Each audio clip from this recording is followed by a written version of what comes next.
En nombre de la Universidad de la Empresa, queremos agradecerle, y en la presencia del presidente Jorge Aguchalja, nuestro rector Roberto Bresso, y el Consejo de Administración, queremos agradecer la presencia de ustedes en este evento que nos convoca.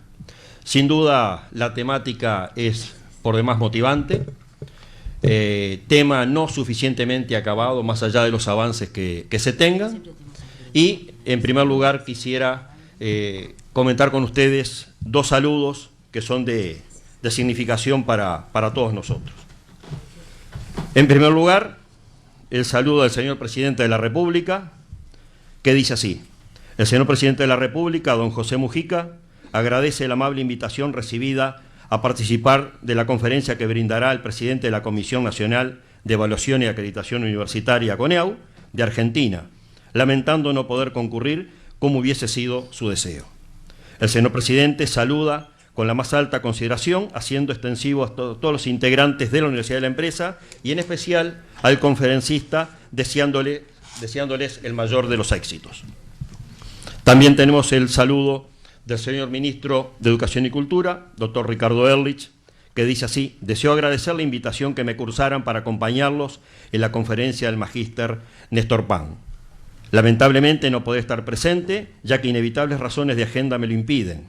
No obstante, deseo hacerles llegar mis felicitaciones por la organización de esta conferencia y les agradezco las hagan extensivas a tan destacado conferencista. Tenemos el honor de que nos acompañe, y voy a comenzar por mi izquierda, con el magíster Néstor Pan, presidente de CONEAU de Argentina, es rector de la Universidad de Loma de Zamora, profesor titular de dicha universidad, que gracias a su gentileza, a la de la CONEAU y en particular también a la de un amigo de esta casa, como el doctor Horacio Nolen, es rector de la Universidad de las Ciencias Sociales y Empresariales de Argentina, expresidente de CONEAU, nos ha permitido contar con ellos. Nos distingue también la presencia del ingeniero agrónomo Álvaro Díaz de Maynar, presidente del Consejo Consultivo de la Enseñanza Terciaria Privada, del licenciado Ronnie Corvo, coordinador general del área de Educación Superior y coordinador de la Comisión Ad Hoc de Arcusur, del magíster ingeniero agrónomo Claudio Williman, académico de UDE, es decano de la Facultad de Ciencias Agrarias e integrante del Consejo Consultivo. La presencia de un público variado, gestores universitarios, estudiantes, docentes, nos permiten confiar en el éxito y en el aprovechamiento de esta instancia. Y unas leves referencias nada más sobre la razón, sobre la pertinencia de esta convocatoria. Sin duda, la construcción de un sistema educativo requiere ineludiblemente de la construcción de espacios de confianza.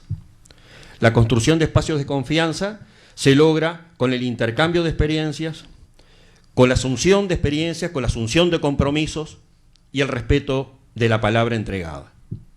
Un tema que en otra instancia veíamos qué difícil era traducir en otros idiomas el dar la palabra, como veíamos ayer. Cuando nos planteamos los temas de aseguramiento de la calidad, de acreditación, de evaluación, siempre nos tendremos que plantear en qué escenarios se están logrando. Y hay tensiones, hay desafíos que nosotros no podemos eludir y que el sistema necesariamente tiene que ver y tiene que revisar. Las tensiones que derivan de la necesidad de conservar las identidades nacionales frente a los fenómenos necesarios, ineludibles, de internacionalización de la educación superior.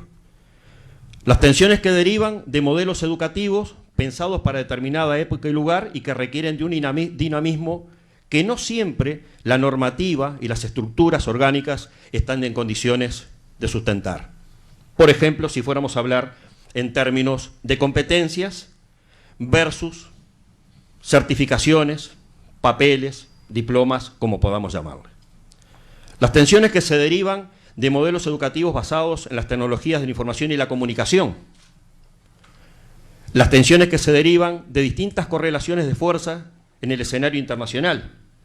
Naturalmente, teniendo en cuenta que el menor tamaño no significa ser inimputable, pero el mayor tamaño tampoco significa asumir para siempre la libertad del zorro libre en el gallinero libre.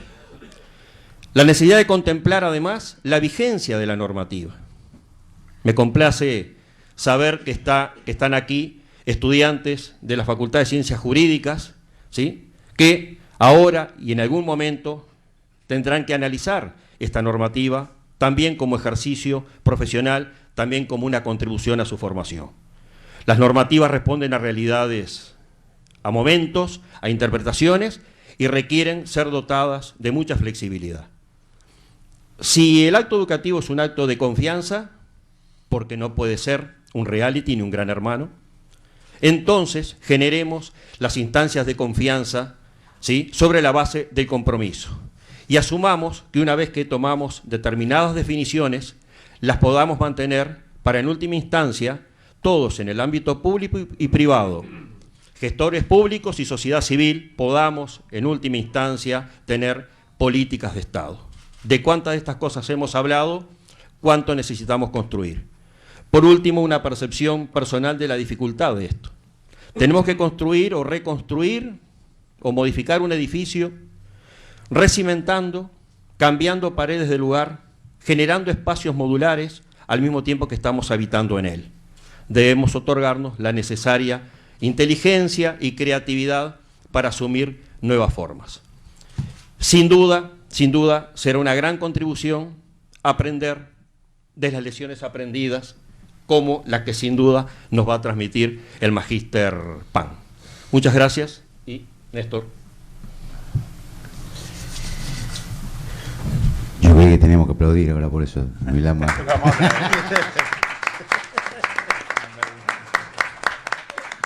Muchas gracias. Claudio, Ronnie, Álvaro, bueno, rector, a todos los presentes, gracias por la invitación. A mí me gusta mucho encima Montevideo, así que es un gusto haberlo visto a todos ayer, a la noche. Definimos el empate técnico clásico en la disputa entre el fútbol y Gardel. Quedamos que en el 30 Gardel sacó la foto con el equipo argentino y ellos ganaron el Mundial. Entonces le dijimos, ustedes son mejores en fútbol y nosotros nos quedamos con Gardel, con el sentimiento de Gardel, porque era de Tacuarembó. O sea, con el espíritu gardeliano, en una tarde, en una mañana londinense. Vamos a ver si podemos dejar de ser tedioso un tema que muchas veces resulta complicado. Es el tema de la educación superior y la evaluación de la calidad. Yo quería comentarles antes de comenzar esta breve reseña que quería hacerles, que acá hay un rector, Horacio Donel, de la universidad privada, y yo siempre participé, milité y transité las aulas de la universidad pública. Los dos nos opusimos a Coneau con la misma intensidad antes que naciese Coneau. Y esto es lo que nos fortalece, porque después, estando adentro, nos convencimos. Y ustedes saben que lo peor que hay, yo le comentaba anoche a los muchachos, es la fe de los conversos, porque uno sabe qué piensa el otro, ya hay la oposición. Entonces esto nos dio muchas fortalezas. Nosotros pensábamos que era la injerencia en la autonomía, que venían a evaluarnos y a decirnos que estaba bien y que estaba mal, y me parece que es muy difícil que yo, sin un relato pequeño, va a ser muy pequeño y lo traje casi en gráficos, entendamos el sistema de educación superior de Argentina y qué ocurrió con el corte de la Coneau. A mí me dieron un pequeño control remoto, hoy todo es con botón, digamos, no hay que mover mucho ningún músculo, por eso tenemos que salir a correr a la noche. Así que entonces yo voy a apretar el primero y no pasa nada, lo aprieto 2 veces, 3 veces, y como suele ocurrir con los botones, no pasa nada. Y ahí uno le dicen que es un ignorante, y le dicen la flecha, y yo la flecha la conozco. Y bueno, y uno lo gratifica, que tampoco es gracias, me hace sentir bien, que usted tampoco haya podido.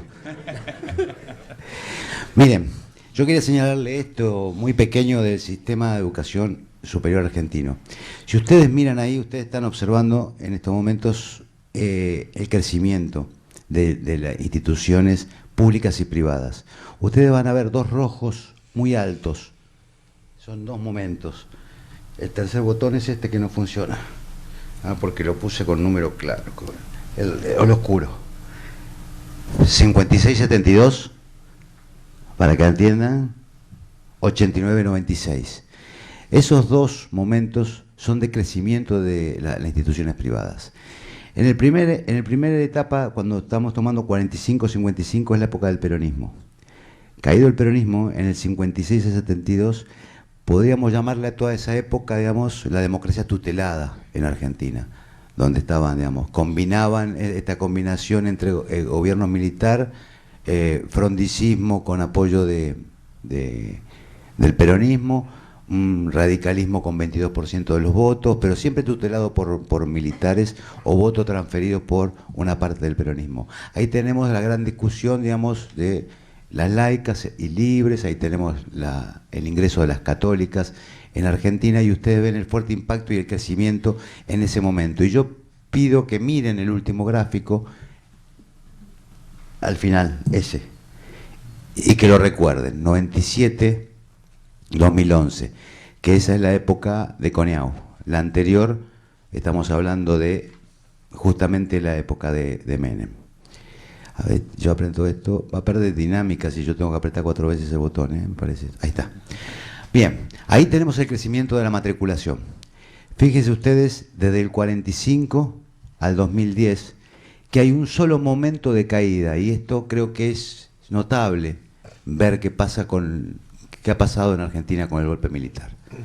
Digamos, el único momento de la caída de matriculación en general que pasa de 40.000 a 143.000 en la primera etapa del peronismo y que crece hasta 1.700.000 estudiantes a la actualidad, tiene una sola caída que es en el 1980. Acuérdense que el gobierno militar estuvo del 76 al 82. Esa es la caída que evidencia la matrícula. Siempre tuvo crecimiento la matrícula argentina. Ahora vean ustedes qué ha ocurrido en el universo de la educación privada. Ha crecido desde el 60, digamos, al año 75, ahí lo tienen, 10 puntos. Y después tenemos una constante entre décadas, digamos, de alrededor de 4 o 5 puntos hasta llegar en este momento a la participación de la universidad privada en el 20% del total. Se calculan unos 352.000 alumnos al 2010 en la universidad privada. Este notable crecimiento no se detuvo en ningún momento y tampoco se detuvo en la parte final del amesetamiento, donde nosotros estamos llegando al amesetamiento, que es en este lugar. Ustedes ven el crecimiento de los matriculados en Argentina y ven ahí cómo empieza el amesetamiento. Ya lo vamos a ver más adelante. Ahí tienen la caída, mientras tenemos un acumulado. El primer gobierno peronista pasa de 40.000 a 140 y pico mil estudiantes, o sea que crece 256% la matrícula. De ahí en más vemos crecimientos del 77, 49, siempre vemos crecimiento matricular. Lo están viendo ustedes, y en el acumulado también. Ahora, solamente una caída del 21% en la época del golpe militar.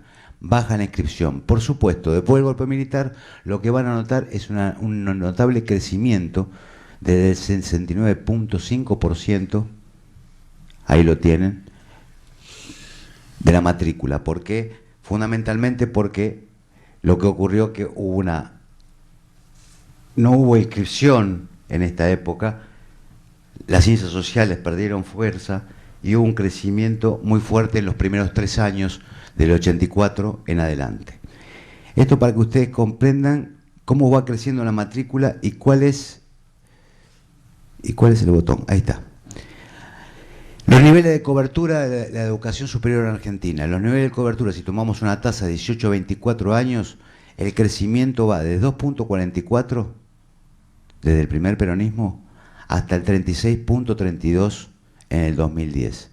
Si ustedes observan los dos guarismos finales, van a ver que el crecimiento, la cobertura es menor. Esto lo que va a manifestar es una alta tasa de crecimiento de los profesorados en Argentina. Los profesorados hacen descender la tasa de crecimiento de la matrícula universitaria. Si ustedes ven los años anteriores, el crecimiento del sistema universitario es muy fuerte en participación. Ahí tenemos la cobertura total, y esto es muy interesante, ¿cuántos forman parte del mundo universitario en Argentina? ¿Qué cantidad de gente está en la universidad y se gradúa dentro de los censos? Digamos que nosotros pasamos del 90, que era el 4,5% de la población, al 2010, que es casi el 9% de la población pertenece al mundo universitario. Bien, vamos a empezar a hablar del tema que es evaluación y acreditación. La primera cuestión que se dice cuando se habla de la CONEAU, en términos políticos, son dos cosas centrales. La primera es que es una entidad privatizadora, es decir, que ha sido puesta por el Banco Mundial, el Fondo Monetario, el Banco de París, no sé por cuánto más, esa plata no la vemos, ojalá fuésemos un ratito del Banco Mundial para que nos den un poquito más de presupuesto, pero siempre te piden algo a cambio, así que... Entonces, en ese tema de la privatización es central ver esto. ¿Qué ha pasado con la CONEAU del 96 al 2012 en la cantidad de trámites presentados? Quiero decirles que la Comisión Nacional tiene 3 representantes del Senado, 3 de la Cámara de Diputados, 1 de la Academia de Educación, 3 de las universidades públicas, 1 de la universidad privada y 1 del Ejecutivo. Digamos que esta dinámica, cuando uno piensa que la participación del privado, la participación del público, está dado por establecimiento de mayorías y minorías hacia el interior de la conformación del organismo, lo que no saben es que lo importante no es la cantidad, sino estar adentro. Porque tiene que ser un organismo académico. Cuanto más académico tenga, cuanto más se respalde en la técnica, ese organismo más posibilidades de supervivencia tiene y va a tener. Nosotros, cuando yo llegué a la CONEAU en el 2004, lo que se estaba visualizando era la posibilidad del cierre. Nadie se quería hacer cargo de ese perro rosa que nadie sabía interpretar muy bien de qué se trataba, pero que era una molestia para el gobierno en aquel momento. En aquel momento fue 2004. 2004-2005 no sabíamos muy bien hacia dónde salir. Yo en aquel momento fui elegido secretario general y lo que decidimos, y me acordaba de lo que vos estabas diciendo, era establecer un sistema de confianza con el sistema universitario, salir adentro de la CONEAU, aquello que se llamaba los 12 apóstoles, que eran 12 tipos que resolvían por todo lo demás, que pensaban y que se juntaban a debatir en un ámbito cerrado y críptico, digamos, como eran vistos y como lo veía yo cuando estaba afuera, lo rompimos y empezamos a salir afuera de las instituciones. Por supuesto que los huevos y el recuerdo de nuestros padres siempre siguió su curso en el sistema universitario, fundamentalmente más de mi madre que de mi padre. Entonces, a esa cuestión, digamos, nosotros fuimos poniéndole política, porque a nosotros nos competían las funciones de crear nuevas instituciones, de tutelar esas nuevas instituciones, de acreditar las carreras de grado y acreditar la carrera de posgrado. Todo esto lo convierte en un organismo, digamos, que eminentemente es académico, es técnico, pero debe tener necesariamente algún grado de política estructurado, porque si es raquítico en ese aspecto, digamos, es muy difícil que llegue a un final feliz. Y aquí ustedes ven en esto, cuando ven este gráfico, que de 118 trámites que se presentaron para nuevas instituciones universitarias, solamente 20 han tenido informe favorable. Yo no le quiero enumerar la cantidad de trámites que se inhibieron dentro de la CONEAU para que se presenten. ¿Por qué? Porque cuando uno le exige no solamente un financiamiento, es decir, no solamente que tiene plata, sino que tiene que tener un proyecto académico, tiene que corresponder al mundo académico, tiene que tener los planteles de docentes, los equipamientos, y la gente ve que de cada 100 trámites, digamos, 10 lo aprueban, la gente se retira porque encima tiene que poner un seguro y tiene que mostrar la viabilidad. Entonces nosotros es más fuerte lo que hemos inhibido que los trámites que se han presentado. ¿Para qué el sistema universitario? Entonces, el primer tema, la CONEAU que se nos dice en el sistema público, se nos enunció en el sistema público y que debatimos permanentemente, ¿es una entidad privatizadora? No. Y yo le voy a responder a ustedes por qué no. Este gráfico creo que es central para entender qué pasó en la vida universitaria en la década del 90. Cuando crea la ley de educación superior, se la crea en la época del menemismo. A partir de ahí, en 1990 al 1996, no había ley de educación superior. Ustedes fíjense que en esos años lo que se crean es casi 4 instituciones por año. ¿Lo ven en el gráfico? Ahora, cuando nace la CONEAU, por eso yo le hice los ciclos políticos y le hice un corte en el vínculo de estructura y proceso con respecto al 96, 97, que es cuando empieza a funcionar CONEAU. Del 96 al 2012, en esos 16 años, se aprobaron 18 proyectos. Es decir, que si nosotros hubiésemos seguido la tendencia, digamos, en estos momentos estaríamos arriba de las 400 instituciones privadas y tenemos solamente 117. Entonces, la CONEAU lo que vino a frenar es el proyecto de privatización del sistema de educación superior, que del 90 al 96 venía trepando a guarismos que eran insoportables e insostenibles, con lo cual seguramente hubiésemos llegado a una lógica más parecida por ahí a la brasilera. Este es el estado de situación de la educación superior argentina. Nosotros tenemos dentro de la Argentina 117 instituciones. Ese total de instituciones, ustedes pueden observar que comparativamente con Brasil y con México tenemos 342.000 alumnos por institución, mientras en Brasil 81.000 y México 38.000. Esto va generando otras distorsiones, porque la cantidad de instituciones en Argentina es inferior a la cantidad de veces que creció la matriculación. Es decir, nosotros la matriculación creció de 40.000 a 1.700.000. Las instituciones crecieron de 6 a 17. Es decir, que estamos con áreas de vacancia muy fuertes y en esto hoy estamos buscando el equilibrio dentro del Ministerio, conjuntamente con CONEAU, a los esquemas de extensión universitaria, que son los que crecen. Porque cuando crece el sistema de extensión universitaria, que son las públicas y las privadas, extendiéndose a áreas de vacancia, por lo general no lo hacen con carreras estratégicas que necesita el país, como puede ser ingeniería, como puede ser medicina o las industrias. Lo hace con carreras de tiza y pizarrón, las cuales abundan en nuestro país y que ha batido récord como derecho, psicología o contador, administración. Entonces, digamos que lo que vemos que el crecimiento del sistema universitario argentino es racional y está equilibrado. Cuando nosotros dividimos el país, y esto lo voy a decir a grandes rasgos, en CEPRES.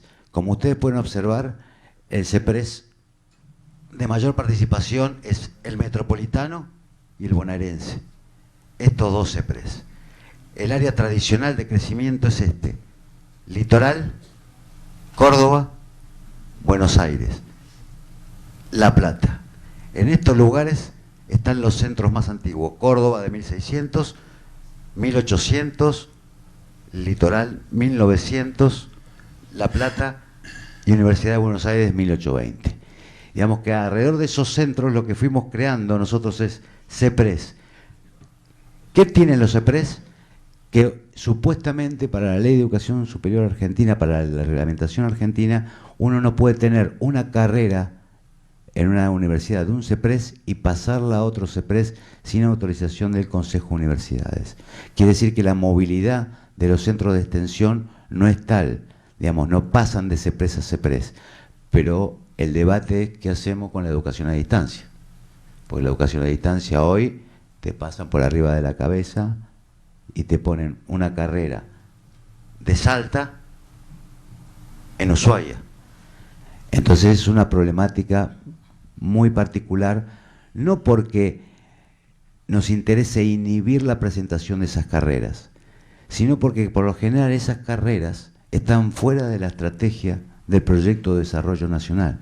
Son más carreras de administración, más carreras de derecho o más carreras de psicología. Nosotros lo que hemos hecho en nuestro país es acrecentar cada vez más la carrera de conflicto. Nosotros tenemos 6% de psicólogos y 6% de ingenieros, o casi 7% de ingenieros. Si tenemos 6% de psicólogos y 12, 13% de abogados, son la carrera de conflicto. Son para litigar o porque vienen de litigar se van al psicólogo.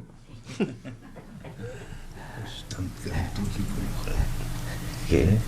Sí. Sí, me dice acá ahora muy bien. Nosotros tenemos alto porcentaje de gente psicologizada. Imagínense que uno cuando va a Francia, la media de estudiantes universitarios de 3.2 de psicología. Nosotros los matamos a los franceses, no entienden nada de psicología, no vienen a Buenos Aires. Pues si vienen a Buenos Aires van a saber lo que es la psicología realmente. Cada barrio su psicólogo, no su panadería es. Acá Jaime que decía que lo que quedaba cerca, ¿qué era? La panadería, ¿no? ¿Era? Sí. Bueno, acá en Buenos Aires lo que queda cerca es el psicólogo. Entonces, en este proceso, nosotros lo que vivimos es una historia muy reciente, si nos manejamos por el año 2000, del estado de acreditación.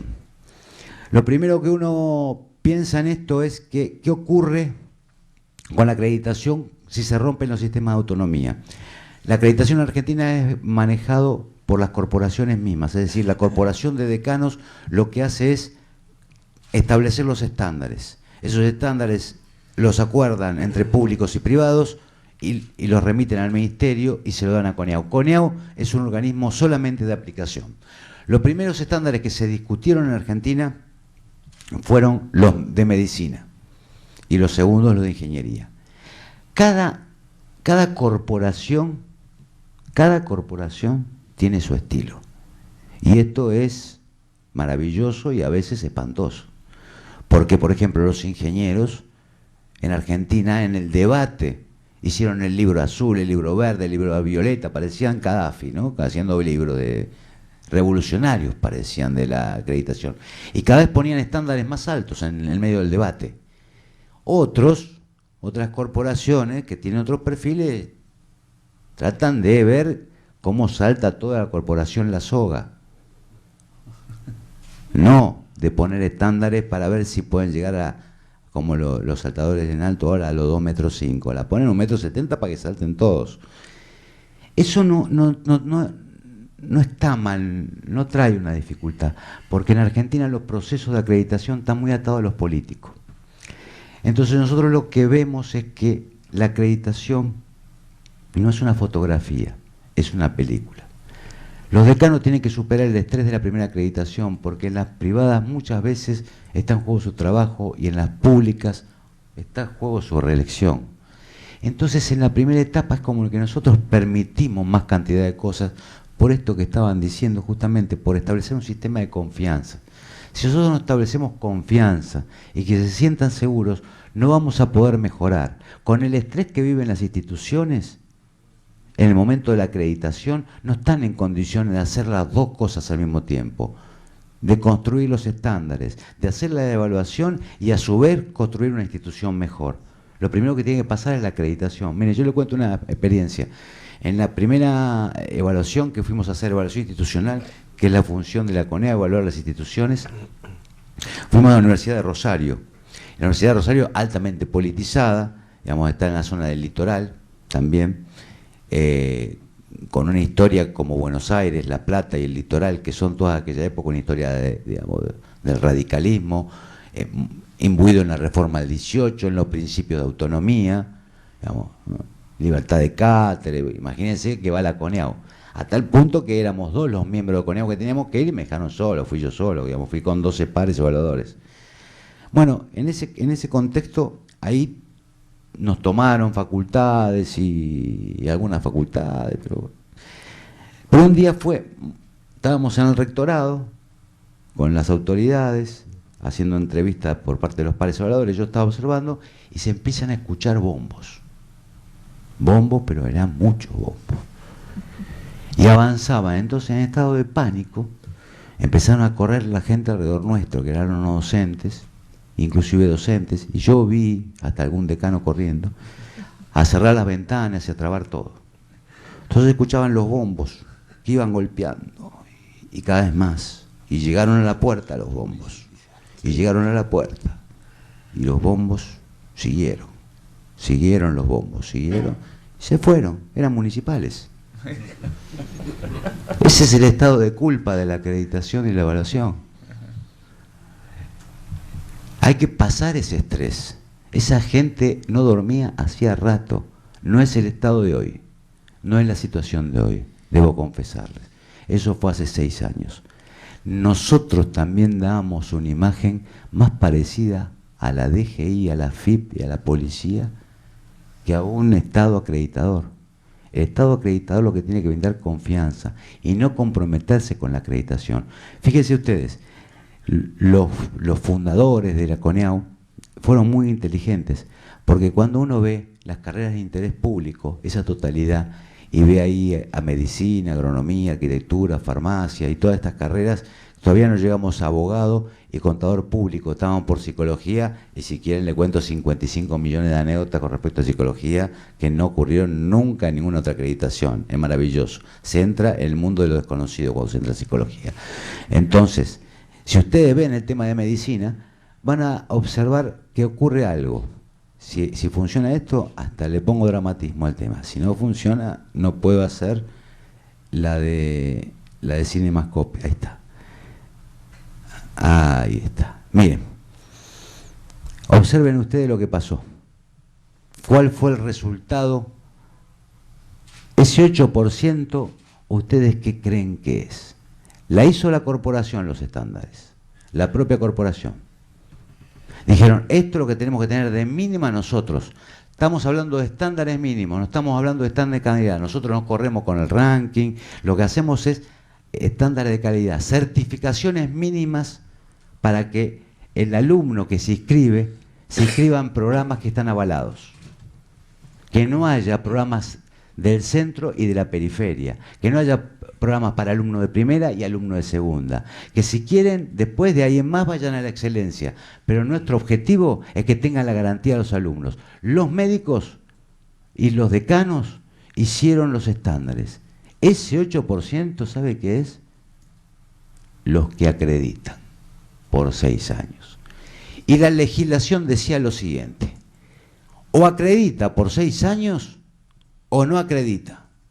Los miembros de la CONEAU que dijeron, si acredita por 6 años el 8% y no acredita el 92%, nos cierran la carrera de medicina, cierra la CONEAU. Es elemental. Entonces, se descubrió la fórmula mágica. Fue, le digo, la fórmula mágica. Era 3 años, era 6 años, otro nivel, 3 años con compromisos de mejora. Ese, el azul que tienen, son los 3 años con compromiso de mejoras.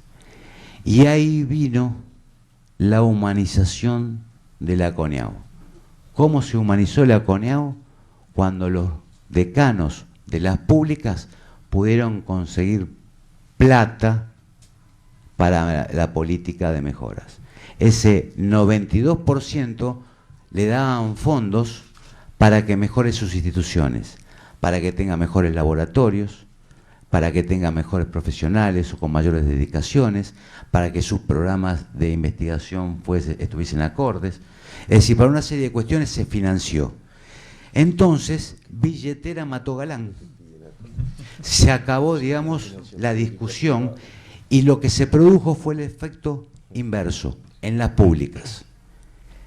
Y las privadas, yo creo que en esto tuvieron una gota de beneficio ahí, en algunas áreas.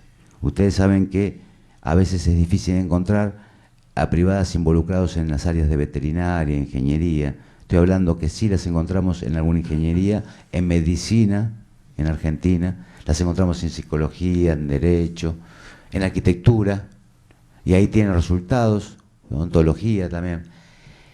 Yo creo que como los estándares estaban construidos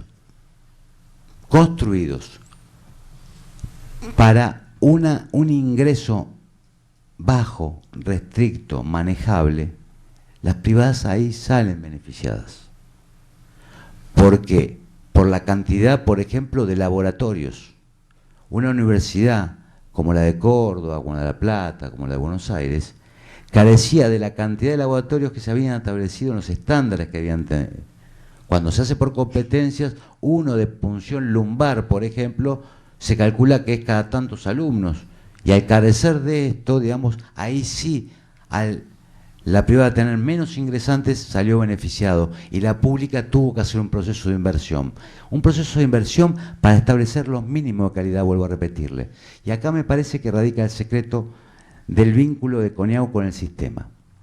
Digamos, esto es cuando se lanza una universidad, como se ha lanzado en los últimos años, en la periferia de Buenos Aires y de Gran Buenos Aires, para sectores que nunca hubiesen ingresado al sistema universitario si estas universidades no se hubiesen establecido, como la de Jaureche, Moreno, en barriadas populares del conurbano bonaerense. Cuando ellos acreditan sus programas en CONEAU, dan la certificación de que no hay estudiantes de segunda y de primera, sino que lo que estamos haciendo es en una discusión con la institución que logre los estándares mínimos y que esos alumnos tengan las garantías en un universo que antes no se le daba dentro del marco de la acreditación y dentro del marco de la certificación de títulos. Entonces nos encontramos con esto, el impacto que tuvo en medicina la acreditación. Yo le dije que en el primer ciclo, cuando pasaron los primeros 6 años, en esa primera etapa, solamente el 8% acreditó por 6 años, el 8%.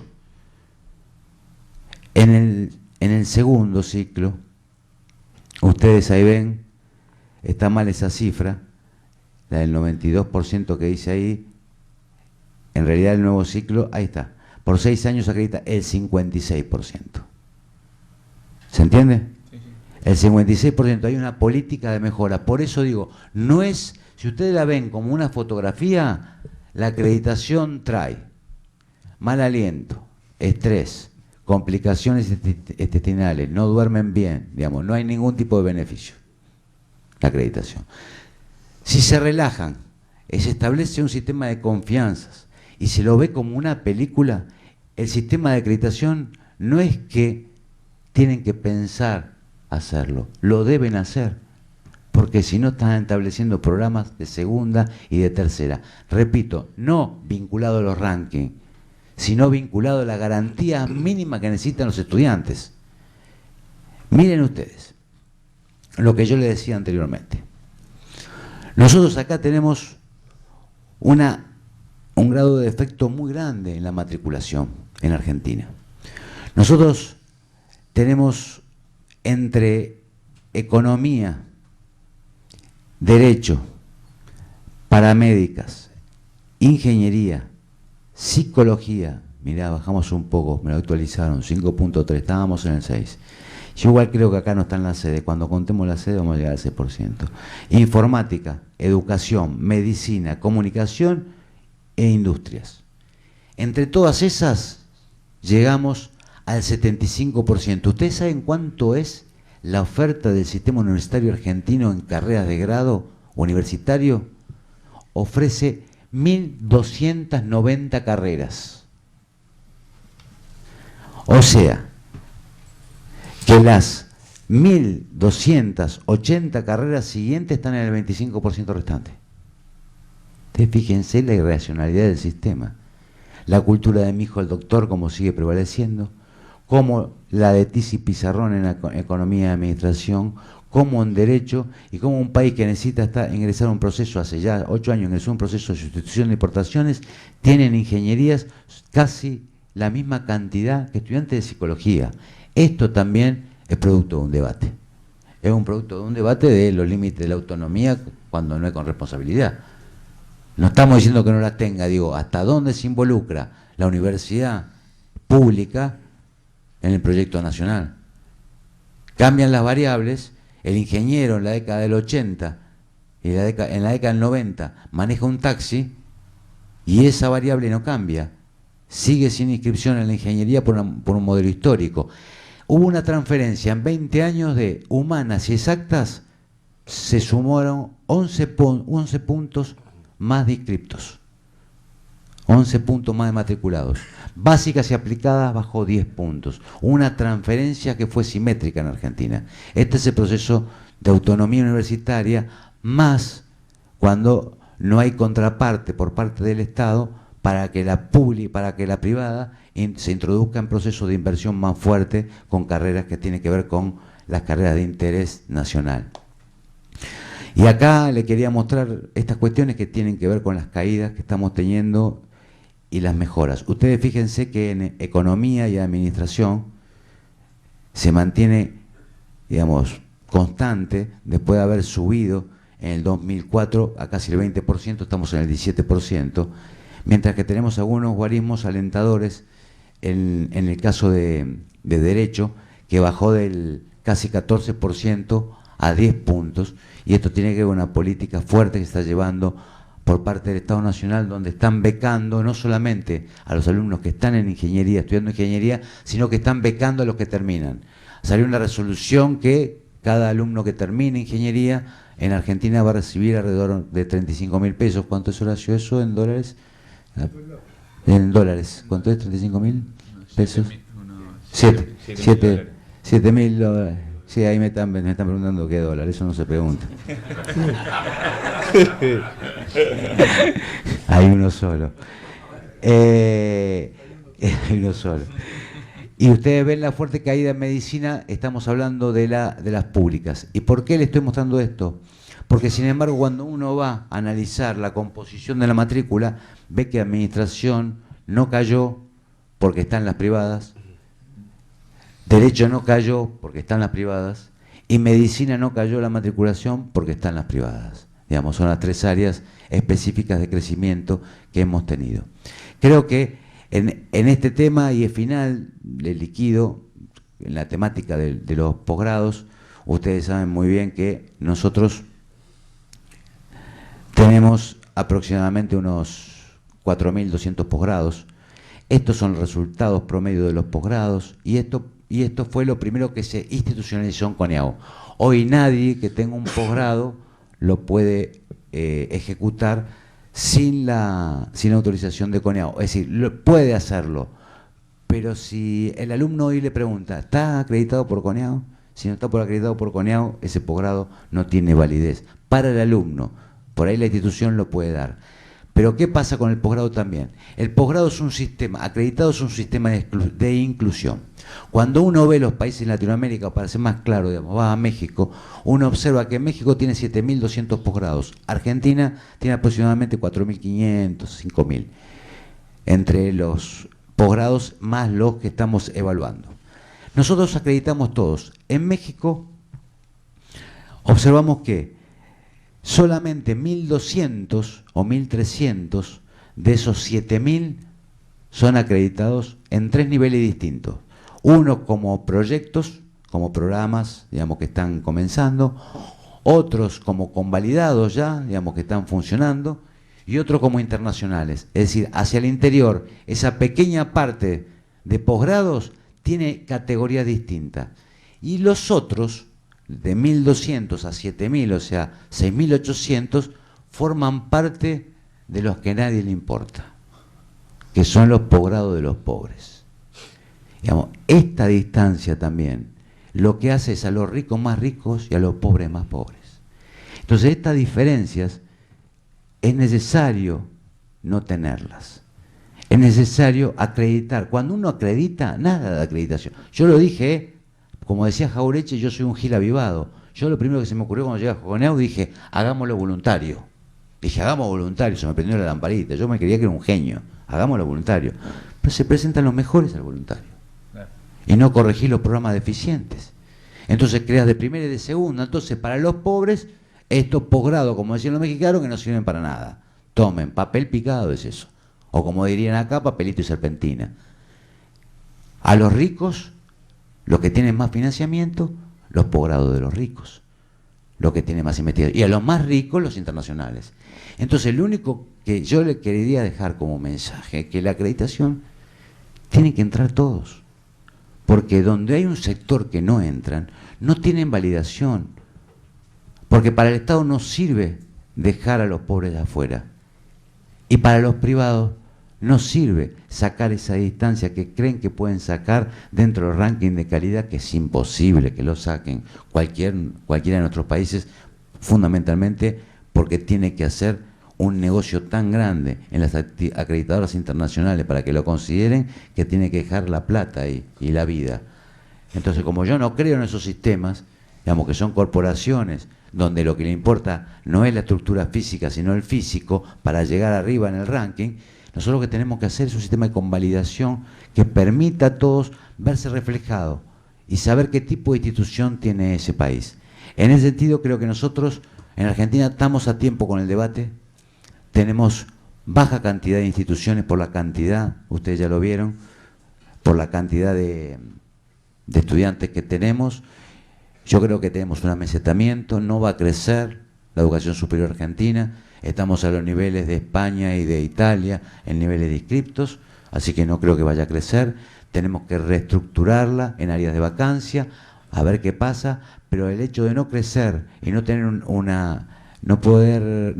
instituciones del volumen que tienen otros países en Latinoamérica, nos va a permitir reordenarnos un poco, y creo que el sistema de acreditación nos va a clarificar algunas cuestiones. Nosotros, cuando terminemos con contador y con abogado, vamos a tener al 65-70% de los matriculados en nuestro país acreditados, con sistemas acreditados. Yo creo que eso lo que hace es darnos mayor tranquilidad a la hora de hablar de aseguramiento. Creo que esto lo logramos con la confianza del sistema universitario. No somos tipos peligrosos para el sistema universitario, quiero confesarles. Sí creo que la CONEAU originalmente lo era. Yo creo que hasta determinado momento fue altamente peligroso su discurso. Aunque no lo fuese, nosotros lo vivíamos de esa manera. Y que hay que hablar mucho con las instituciones, y construir poder hoy se hace a través de un sistema de confianza. Se construye poder construyendo confianza. Entonces, en esta amplitud yo les agradezco que me hayan permitido mostrarle estas cuestiones que tienen que ver con las evaluaciones, como puede ser la de posgrado, y terminar diciéndole que nosotros acabamos de aprobar una reglamentación nueva con los MBA, y que eso nos está trayendo muchos inconvenientes, porque hasta hace muy poco, ahí lo ven, el 34% de las maestrías en nuestro país eran las más altas en no acreditarse, y hoy con los MBA, como no se exige investigación en los MBA, seguramente estos guarismos cambian, pero siempre alrededor del 30% de los posgrados no acredita. Así que bueno, nada más quiero decirles que creo que quise hacer una síntesis lo más rápido para la historia de corte. Yo sé que Álvaro me va a matar porque me está pinchando por abajo de la mesa. Así que bueno, muchas gracias, y bueno, dispuesto a hablar. Gracias.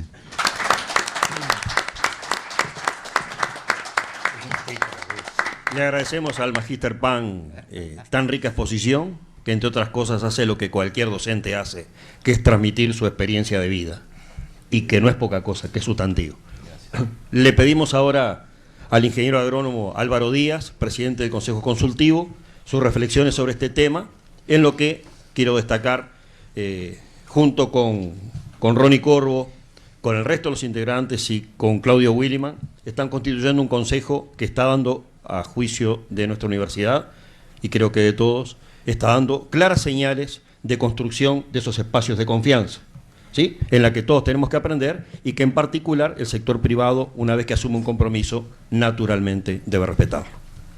Bueno, yo agradezco a la universidad el haberme invitado a formar parte de este panel y tener la oportunidad de escuchar la muy comprensiva y abarcativa explicación que nos ha dado el amigo Néstor Pan en relación a la experiencia de CONEAU. Es interesante empezar por decir que evidentemente en nuestro Arcusur, el sistema de acreditación Mercosur, hay situaciones diferenciales. Están países más grandes, más poderosos y con una experiencia significativa en el tema de acreditación, como es el caso de Argentina y como es el caso de Brasil. CONEAGU es una institución con tradiciones, pero también con una estructura técnica importante, lo cual la hace capaz de trabajar a un nivel y con una capacidad de abarcar temas que nosotros aún no tenemos. Esto es interesante destacarlo porque uno tiene la impresión que estamos en etapas diferentes. En Brasil, por ejemplo, evidentemente el sistema de acreditación para ellos es una forma de barrer con los garajes con título de universidad. Eso es así y porque ha habido toda una expansión significante en cantidad, pero muy débil en calidad, con el título de universidad. Yo les llamo garajes que tienen un título, universidad. Y entonces ellos están preocupados de volver a darle la jerarquía que necesitan. En algunos de los aspectos que nos mencionó el amigo Pan, también está ese tema, que en un momento en Argentina se disparó, digamos, un sistema llamado superior que no era superior, y hubo, por lo tanto, necesidad de bajarlo. Y después hubo, y él lo enfatizó, y lo enfatizó bien, la idea de retomar la confianza, decir, bueno, nosotros no somos policías, nosotros estamos para mejorar la calidad.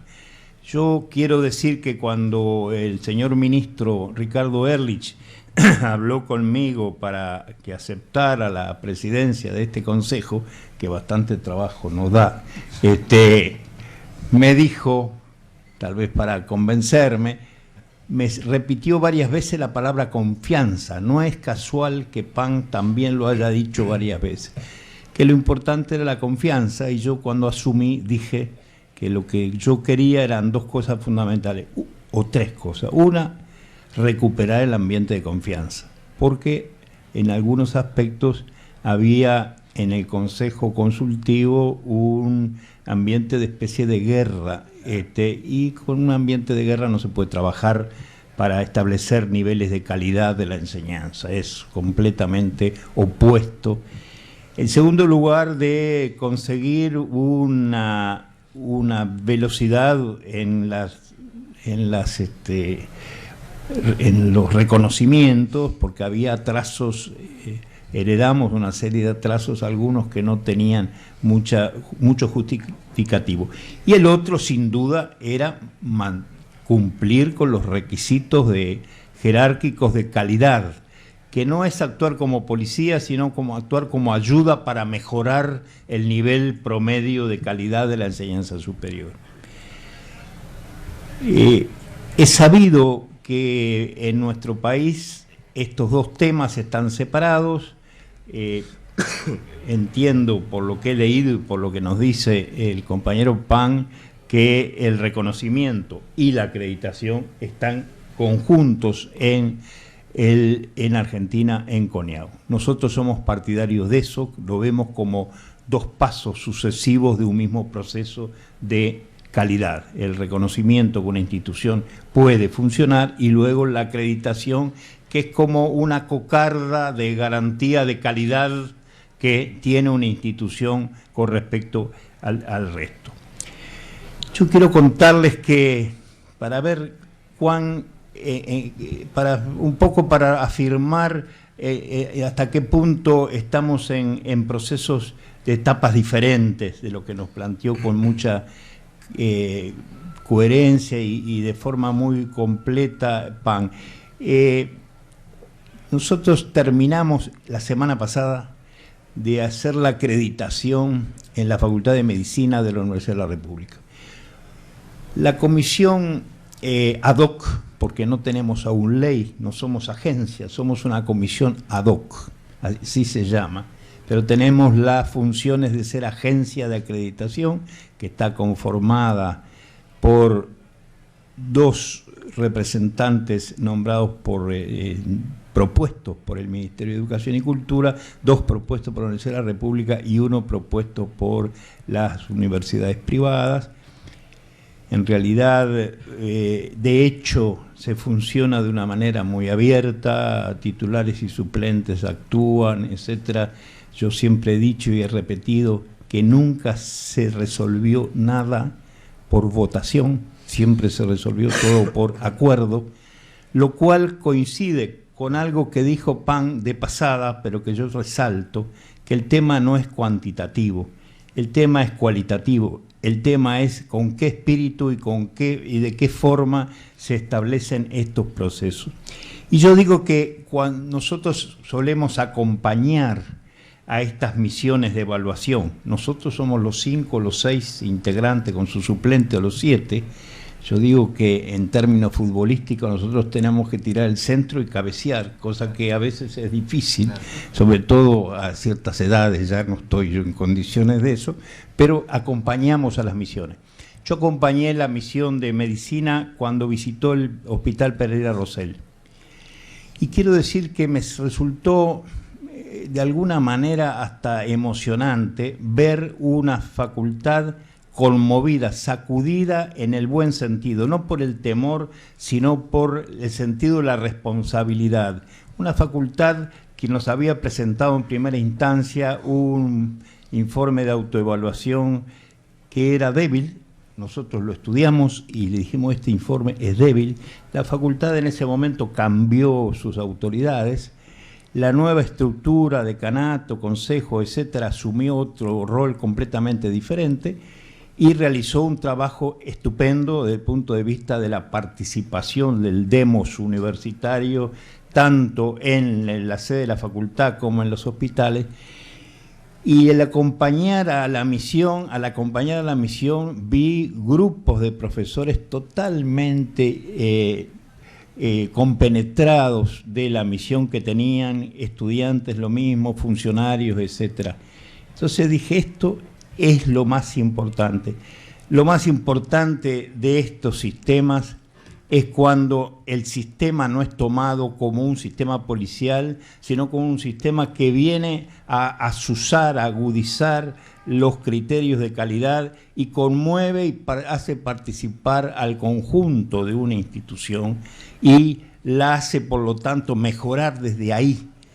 Por algo, nosotros estamos, y Pan lo sabe, en un momento de evaluación de los sistemas del Arcusur, del sistema de acreditación regional. Cada país ha realizado un taller nacional de evaluación, nosotros lo hicimos en julio, Argentina lo hizo, yo tengo acá el informe de la CONEAU, que lo traje por las dudas que Pan dijera algo que no estaba. Y vamos a tener acá en octubre, en Uruguay, la evaluación regional. Nosotros fuimos responsables de hacer un informe que está en curso de terminarse, de los distintos informes de evaluación nacional. Es interesante leer los informes, yo no les voy a aburrir con detalles, yo tengo todo escrito. Todo lo que usted quería saber sobre acreditación, no tenemos a preguntar, está acá, pero yo no se los voy a leer. Pero nosotros hicimos esa evaluación, juntamos a todas las instituciones y las personas que tuvieron de alguna manera que ver con el tema de acreditación, todas. Es decir, los que trabajaron en las comisiones de informes de autoevaluación, las autoridades, los pares evaluadores que actuaron en los distintos países y en Uruguay, y también aquellos que fueron responsables de establecer los criterios, los estándares para cada una de las carreras. CONEAU organizó de manera distinta porque lo hizo por carreras, nosotros no lo hicimos por carreras sino por temas, pero de todas maneras lo que es interesante es ver que en términos generales la respuesta de las instituciones es altamente positiva. Todos concordaron en que había sido una extraordinaria ayuda el tema de la acreditación en sus facultades, las autoridades en particular. Y todas resaltaron, y también en los otros países, que lo más importante de todo este sistema, que la piedra angular es el informe de autoevaluación. Y esto es interesante, tiene algo que ver con la psicología también, porque de alguna manera es el acto de introspección de una institución que de pronto trabajó sin pensar mucho en sí misma durante años, y un día le dijeron, bueno, pero realmente usted está haciendo lo que debe hacer, usted está realmente produciendo el profesional que dice que va a producir de acuerdo al perfil profesional. ¿Cómo lo demuestra? ¿Qué es lo que está haciendo en términos de sistema de enseñanza-aprendizaje, en términos de publicaciones de investigación, en términos de extensión y relación con la sociedad, etcétera, etcétera? Entonces, las instituciones, que al principio a veces se asustan con esto, luego se dan cuenta que es una oportunidad extraordinaria para pensar en sí mismas, y a partir de ahí, y solo a partir de ahí, se puede esperar que el sistema funcione como un sistema de mejoramiento de la calidad. Entonces después aparece la mirada externa, aparecen evaluadores que vienen, en general extranjeros, que han sido seleccionados por su currículum, por sus condiciones académicas de primer nivel, y vienen y hacen una visita, estudian ese informe de autoevaluación y hacen una visita y tratan de, en la visita, comprobar si el informe de autoevaluación realmente refleja lo que aparece allí. A veces sí, a veces no, a veces hay problemas, pero de todas maneras, este proceso, que es un proceso, como bien explicaba Pan, que es un proceso complejo, que empieza por ese informe de autoevaluación, empezó antes por la definición de los criterios, los indicadores que grupos de cada carrera a nivel Mercosur se reunieron para establecer. Y es interesante también ver cómo, además de las fortalezas que se manifestaron en esos informes, se plantearon también debilidades, y esto es bueno decirlo, porque las cosas no son perfectas de primera, todos los procesos tienen la necesidad también de evaluarse a sí mismos y ver qué es lo que pasa. Una de las críticas más fuertes que siempre aparecen es el tema justamente de cuáles deben ser los criterios para evaluar, cuáles deben ser los indicadores para evaluar, cuáles deben ser los niveles requeridos. Incluso hoy se plantea cuáles son los mínimos requeridos para poder llamar que una institución tiene nivel de excelencia, etc. Y este va a ser un tema fundamental seguramente de la reunión regional de evaluación de Arcusur que se haga acá en octubre, porque Argentina en particular ha insistido, y yo tengo acá, y no se asusten que no les voy a leer todos estos papelitos, pero algunos les voy a leer. Argentina, en su informe, ha insistido en que se debe precisar cuáles son los indicadores fundamentales con los que deben cumplir todas las carreras, determinar cuál será el mínimo exigible para la acreditación y cuáles debieran ser las condiciones de excelencia. Y dice el informe de CONIAU, entiéndase que corresponde a la evaluación de CONIAU del sistema Arcusur, del sistema regional. Fue unánime la opinión acerca de que los resultados de la acreditación deben ligarse al reconocimiento de los títulos y que para ello, en primer lugar, hay que trabajar en el perfeccionamiento de los documentos de criterios y en la definición de las condiciones necesarias para poder obtener la acreditación. En el mismo sentido, se marcó la necesidad de hacer un relevamiento de aquellas condiciones fijadas para la habilitación del ejercicio profesional para las distintas profesiones por colegios o corporaciones en los países miembros.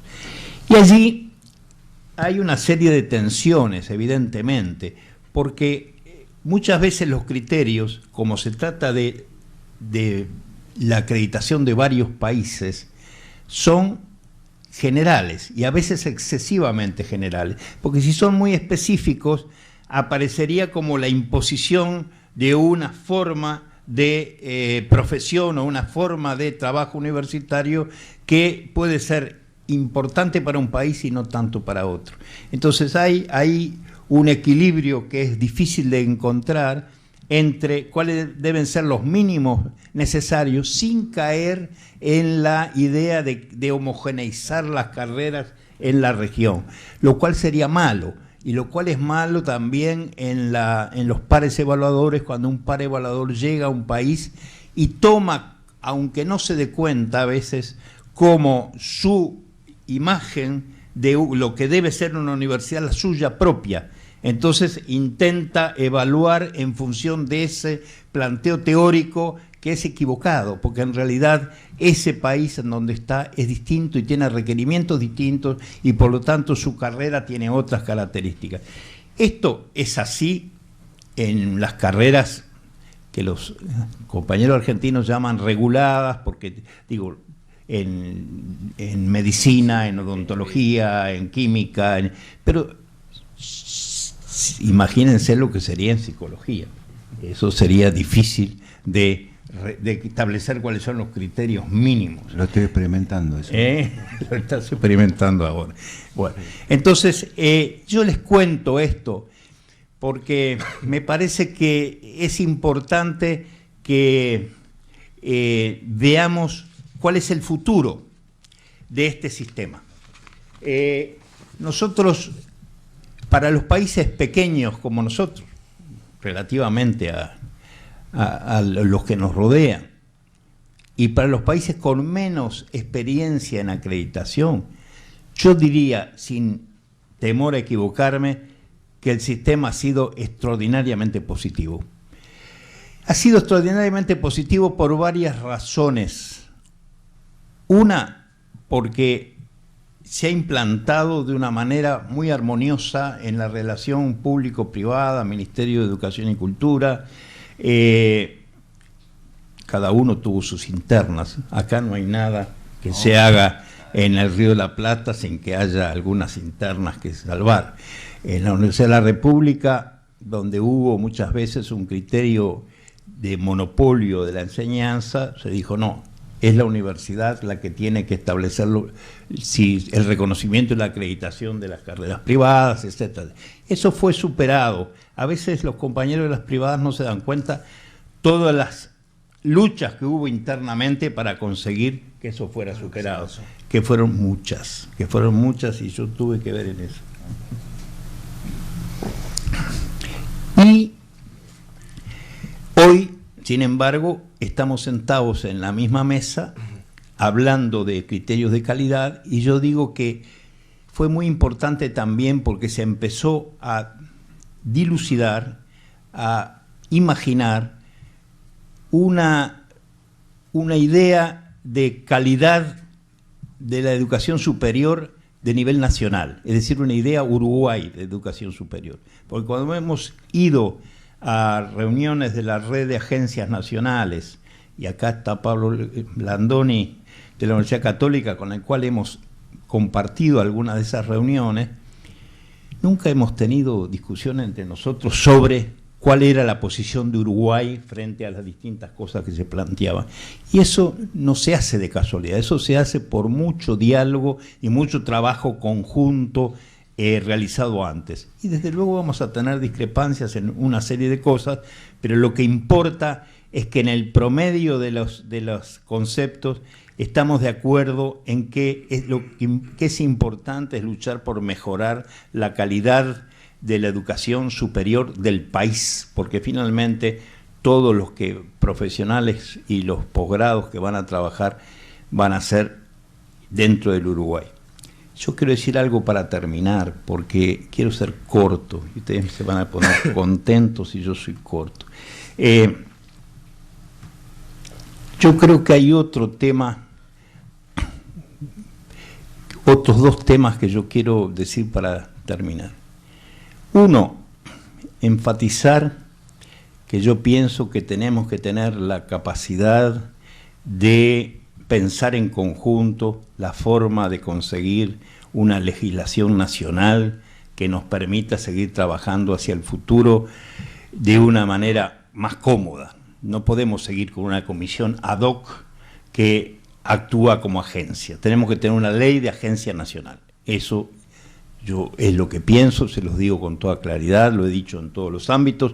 Trabajamos más de un año en una comisión donde hay varios compañeros que están acá que trabajaron con nosotros del sector privado, del sector público, y conseguimos un proyecto de ley que no será lo mejor, pero es lo que salió después de mucha discusión, y dentro de ese proyecto, con los ajustes que haya que hacerle, tenemos que todos estar de acuerdo que se apruebe.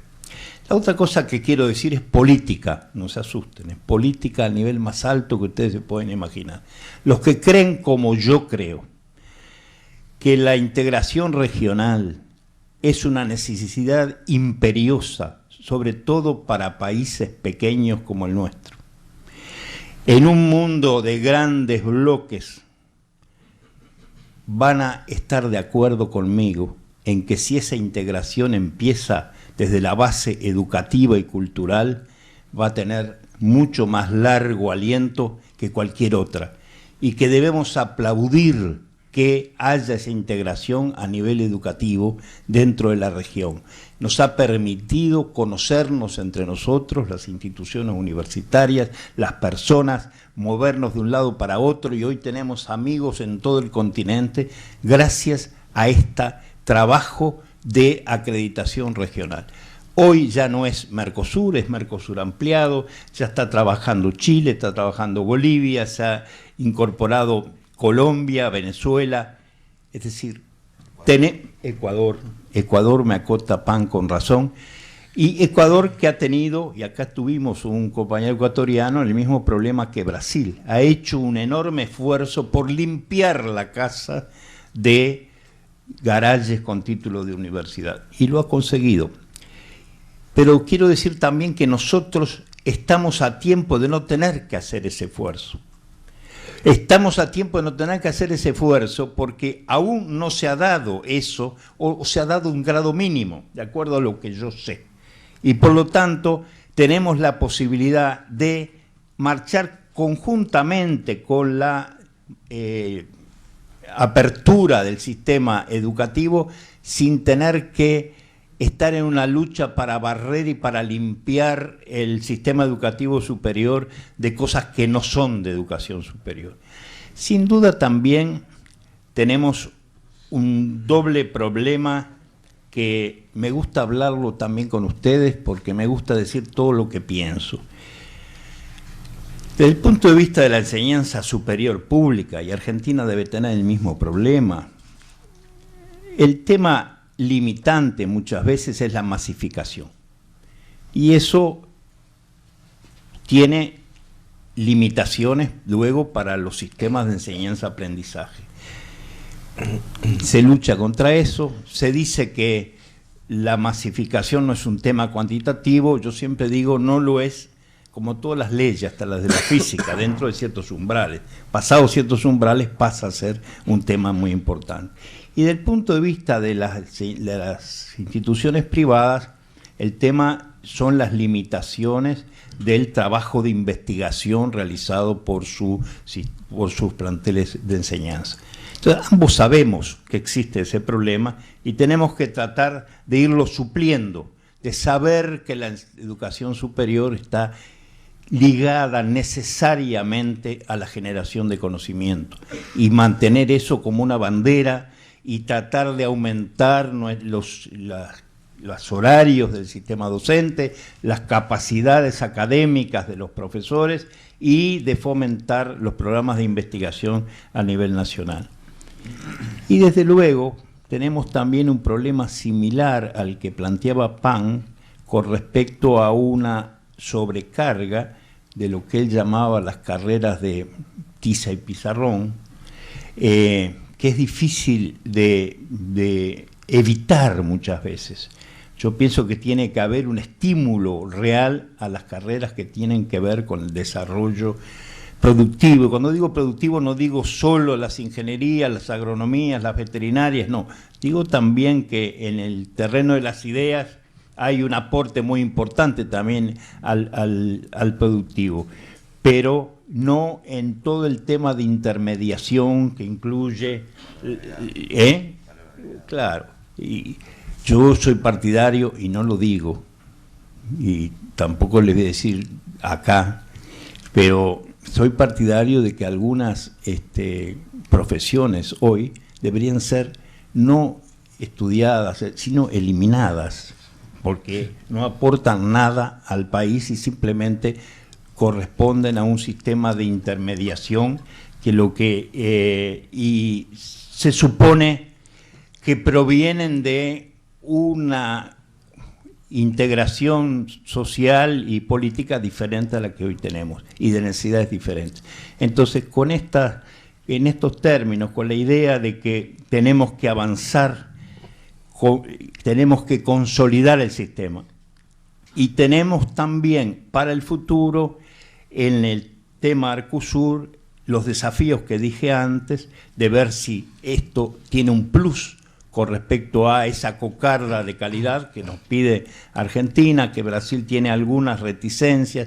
Yo pienso que a la larga vamos a terminar haciendo algo razonable para todos, que es revisar los criterios, los indicadores, darles un carácter muy sólido, muy severo y, a su vez, entrar en el tema del reconocimiento recíproco de aquellas carreras acreditadas. Y luego vamos a tener que conseguir financiación para continuar adelante con este sistema y capacitación más profunda, más severa, más general para todo lo que son los pares evaluadores, que es otro tema muy importante y que muchas veces flaqueamos porque los pares evaluadores, no siempre los títulos académicos de doctor, etcétera, etcétera, dan dones para actuar como par evaluador. Eso también hay que saberlo. Gracias.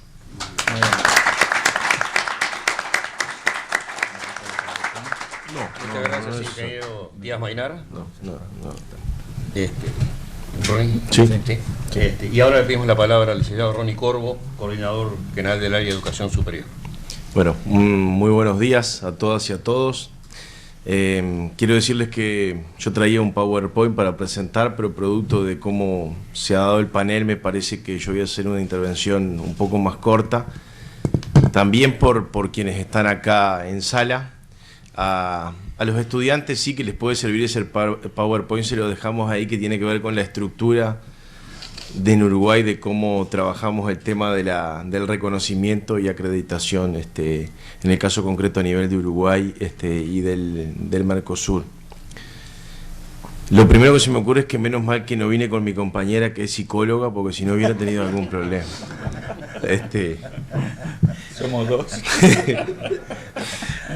Pero bueno, quiero agradecerle a la UDE la invitación por estar acá. Muchas gracias por la invitación.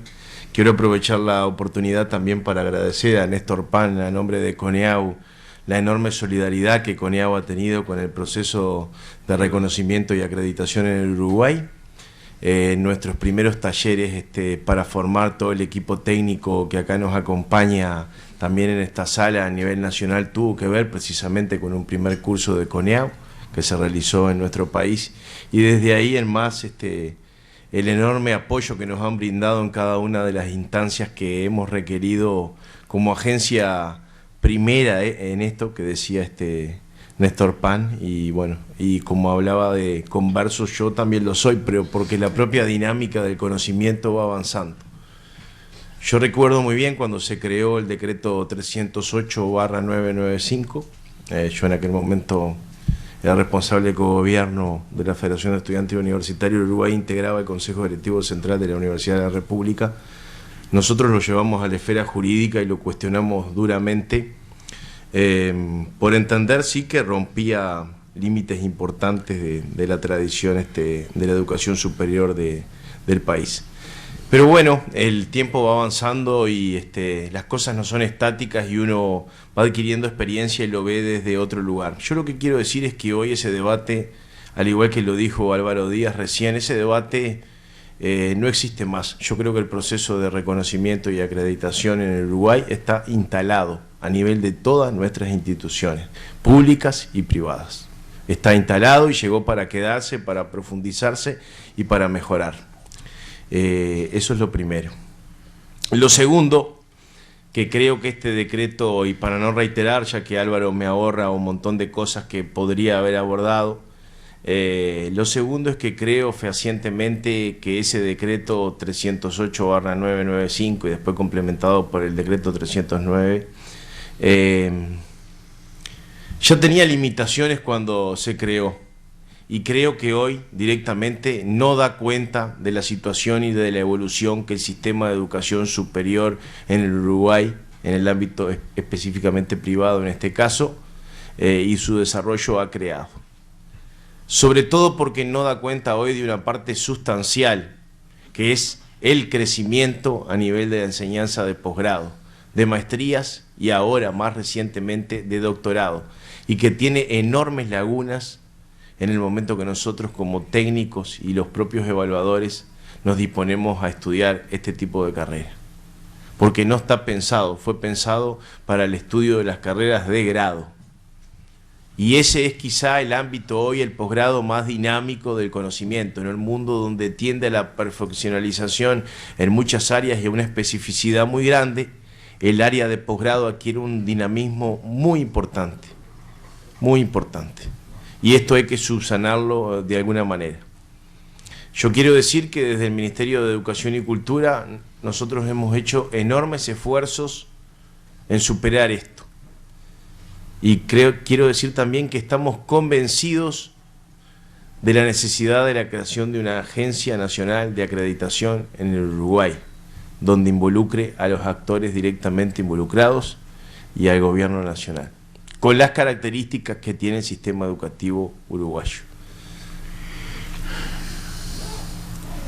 Primeramente una comisión a nivel de la Universidad de la República, de las universidades privadas y del MEC trabajó ese proyecto de ley de APACET, presentado después a la Comisión Interpartidaria de Educación, en esa apuesta que se hizo por poder en áreas importantes para el país, todos los partidos políticos coincidir en políticas de mediano y largo plazo de Estado que más allá del gobierno de turno se pudieran implementar y asegurar así una continuidad en líneas estratégicas del Uruguay. Y desde 2010 el Parlamento, la Cámara de Senadores específicamente tiene para su estudio una comisión de educación el proyecto de APACET,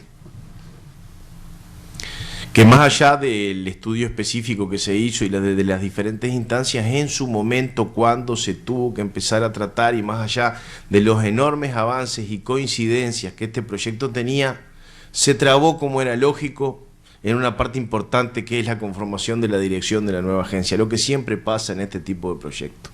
Quizá las partes sustanciales las hemos acordado en todo lo que tiene que ver con cómo vamos a hacer en Uruguay un sistema fuerte de habilitación y contralor de la educación superior privada, con los niveles de autonomía necesaria de las instituciones y no tan centralizado como tenemos actualmente en el MEC, donde hasta cambios de plantel y cambios muy menores deben pasar en un nivel centralista que es insoportable tanto para las instituciones como para nosotros mismos como ministerio.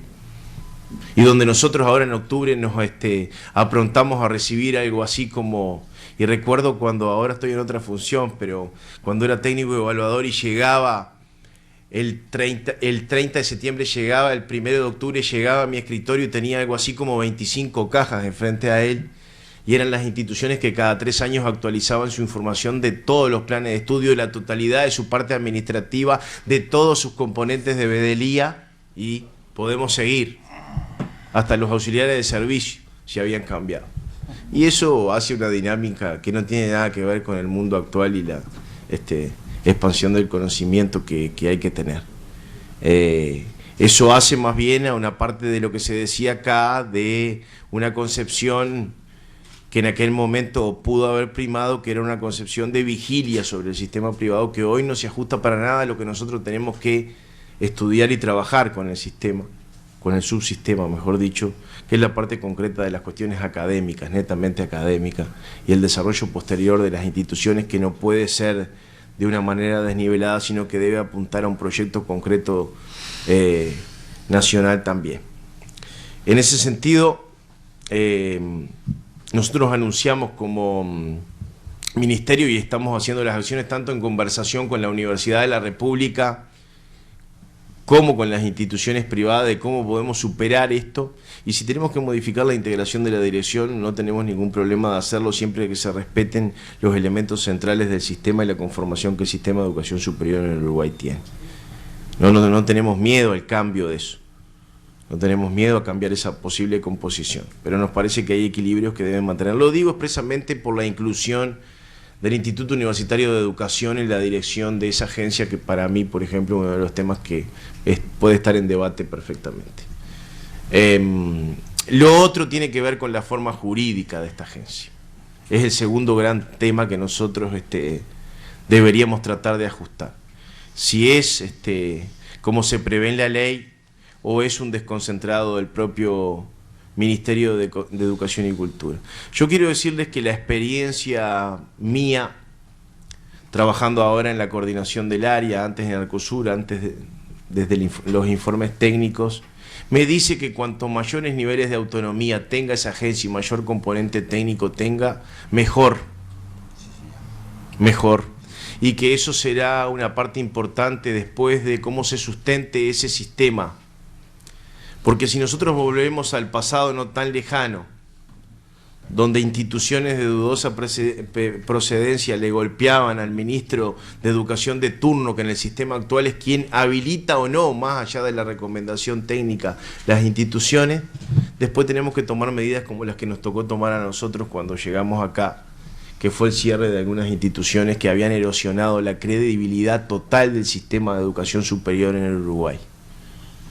Incluso algunas agencias de la región nos habían llamado para tener conversaciones bilaterales por instituciones específicas donde, como en la gran movilidad que hoy hay a nivel de la región y del Mercosur, y de los estudiantes venían a estudiar a Uruguay producto de el examen de ingreso o el vestibular en Brasil, o de los altos aranceles en Chile, esto se transformaba después en un problema que no solo era un problema de Uruguay, sino que se transformaba en un problema regional y de los estados que recibían después esos estudiantes en diferentes disciplinas.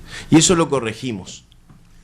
Entonces la presencia técnica es muy importante. El ministro actual, que es un ministro que procede de la educación superior, ha dicho que él jamás, en este proceso de conformación, y se lo dijo el presidente cuando habló con él del nuevo Consejo Consultivo de Educación Terciaria Privada, iría contra un informe técnico de evaluación en su recomendación. Y eso es una muy buena señal. Es una muy buena señal. Pero bueno, para que eso se sustente en el tiempo hay que buscar la forma que se articule el componente de trabajo de todas nuestras instituciones, del ministerio, y la parte resolutiva, y finalmente quién resuelve sobre esto. ¿Quién resuelve sobre esto?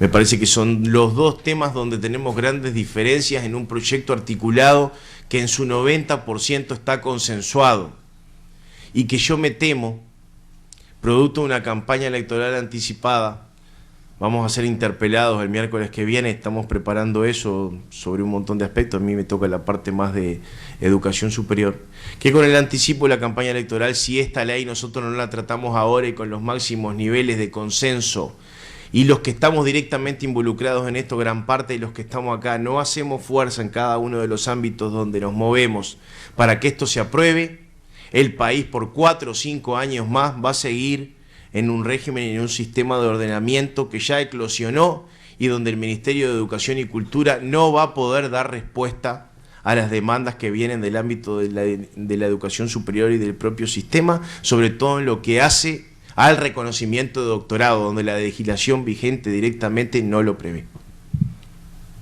Entonces, ya que estamos acá reunidos, quiero insistir sobre esto y les pido que nos ayuden en este caso, hacer los mayores esfuerzos en ver si damos un último empujón al proyecto de ley de la PACET y podemos entre todos situarlo nuevamente en el Parlamento, y con grandes consensos del ámbito educativo superior facilitará mucho la tarea de aprobación parlamentaria. Y también le damos un mensaje desde el sistema de educación superior al político, que las cosas más allá de los tiempos, conversando y con niveles de confianza, como se decía, la podemos lograr. Creo que eso es una tarea importante que tenemos.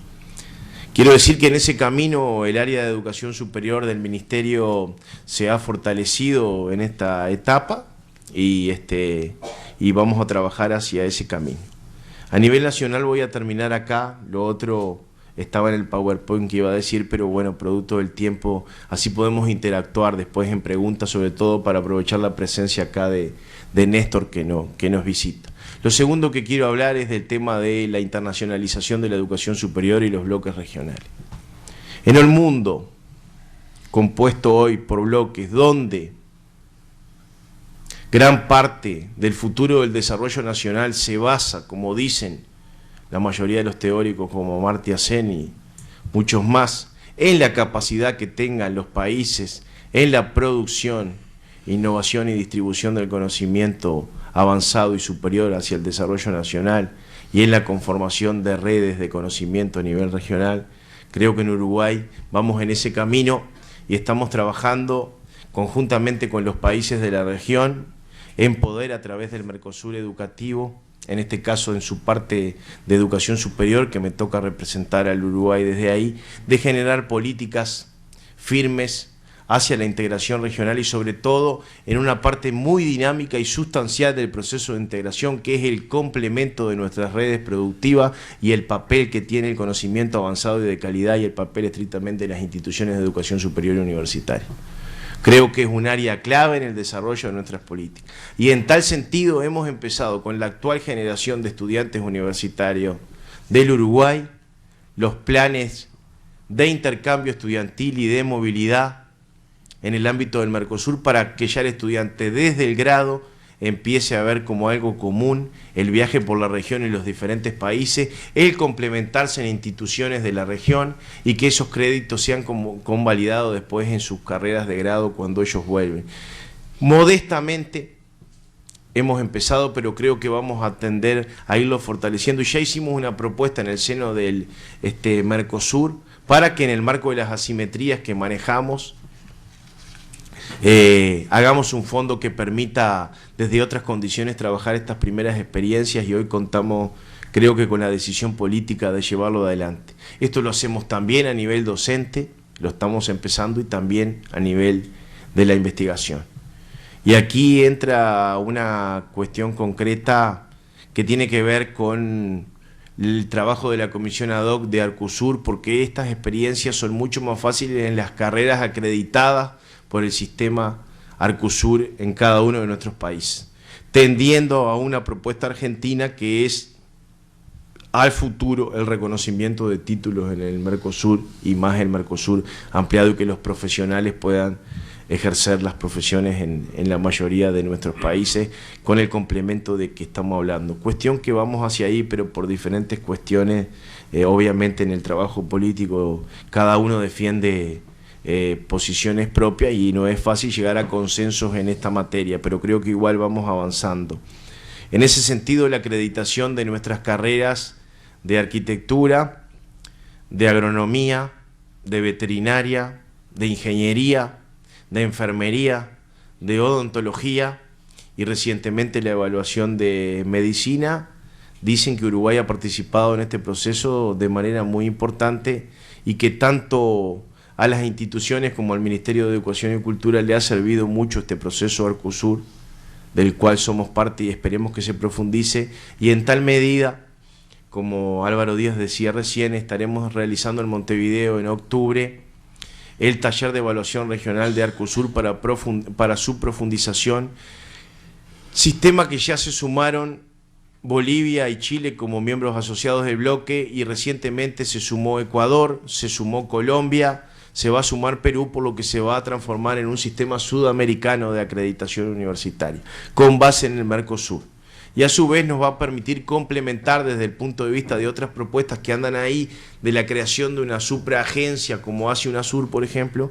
Nosotros creemos que el camino del Mercosur de tender redes y desde la complementariedad, respetando las particularidades de cada país y la suma de esfuerzos, es el camino que vemos en este trabajo concreto de la acreditación. También nosotros vamos a realizar en Montevideo en octubre un taller sobre reconocimiento de títulos a nivel de la región, ya que bilateralmente tenemos pasos muy avanzados con Argentina, por ejemplo, en el reconocimiento mutuo de títulos. Pero creemos que a esto, y eso era la propuesta que hemos hecho como área de educación superior, le ha faltado una pata, que es la participación concreta de las instituciones de educación superior en la discusión de estos temas. Esto no es una cosa que se pueda definir desde la Cancillería o desde el propio Ministerio de Educación. Esto debe hacerse con el aporte de todos los involucrados y tomando las resoluciones con la mayoría de los consensos posibles. Y también vamos a hacer ahora en Montevideo un seminario importante que tiene que ver con la acreditación de carreras a distancia, que es uno de los temas que actualmente tenemos como punto de estudio, ya que más allá de las cuestiones concretas, esperemos desde el área de educación superior, con las limitaciones que tenemos, empezar a poder generar un poco de sustancia teórica sobre estos temas, y uno de los temas que más nos preocupa a futuro por la gran cantidad de países o instituciones de otros países que nos visitan son esas instituciones que brindan cursos de posgrado, sobre todo de formación a distancia, y que la legislación nacional y la experiencia uruguaya nos permite saber cómo eso se va a desempeñar. Que eso es una cuestión que también debemos empezar a trabajar entre todos nosotros, porque va a afectar a la totalidad del sistema de educación superior del país, y bueno, creo que debemos ver cómo abordamos estos temas. Yo quiero agradecerles nuevamente la invitación que me han hecho. He hablado a nombre de toda nuestra área, que está haciendo los máximos esfuerzos para poder ponernos al día en todo este trabajo, que hoy es mucho más del que era hace unos años atrás, y que bueno, que en pronto término podamos instalar en el Uruguay un real sistema de reconocimiento y acreditación de educación superior, que es lo que realmente el país merece. Muchas gracias.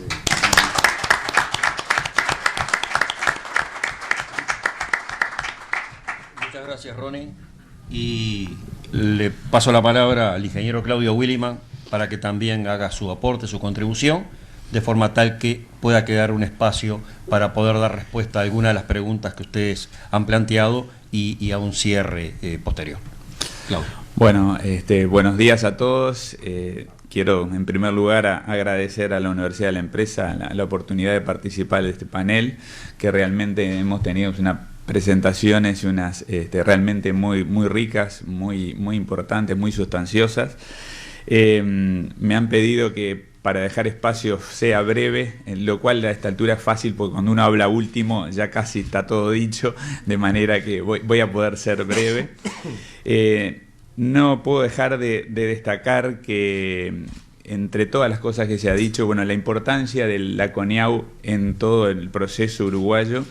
Y también quiero destacar lo que ha dicho Álvaro Díaz sobre el trabajo que está haciendo hoy el Consejo Consultivo, los objetivos que se planteó hace muy pocos meses que hemos comenzado este trabajo, Álvaro Díaz, sobre lograr acelerar los trámites, sobre lograr trabajar en un ámbito de confianza. Realmente eso se ha logrado. Estamos trabajando realmente muy cómodos entre el sector público-privado, sin ningún problema, y realmente ese ha sido un cambio muy importante que quería destacar. Yo trabajé con Álvaro Díaz durante 1 año y medio en el proyecto de la PACET, que hoy está trancado y que a Ronnie Corvo le preocupa tanto, y también ahí trabajamos más allá de las diferencias, y en unos puntos trabajamos muy duro para concordar y consensuar una cantidad de cosas, con también gente que nos acompaña acá como Carlos Romero, Pablo Landoni, con los cuales hemos trabajado muy fuerte en todos estos temas. Sin duda que todavía tenemos mucho camino por recorrer.